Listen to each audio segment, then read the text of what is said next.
अशा साध्या सोप्या पण चविष्ट रेसिपी बघायला आवडत असतील तर चॅनलला माझ्या प्लीज सबस्क्राईब करा।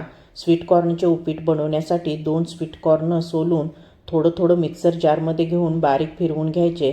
आता कढईमध्ये 4 चमचे तेल घेऊन पाव चमचा मोहरी, पाव चमचा जिरे, 5 ते 6 कढीपत्त्याची पाने, पाव चमचा हिंग पावडर, भरपूर बारीक चिरलेली कोथिंबीर घालून 2 हिरव्या मिरचीचे तुकडे व एक मध्यम आकाराचा बारीक चिरलेला कांदा घालून कांदा चांगला गुलाबी रंगावर परतून घ्यायचा।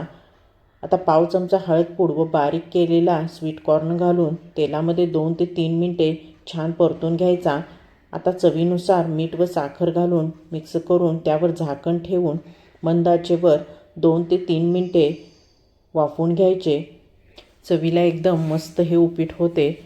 आता वरून अर्धा लिंबू पिळून व भरपूर बारीक चिरलेली कोथिंबीर घालून मस्त चटपटीत उपीट गरमागरम चहासोबत सर्व करा।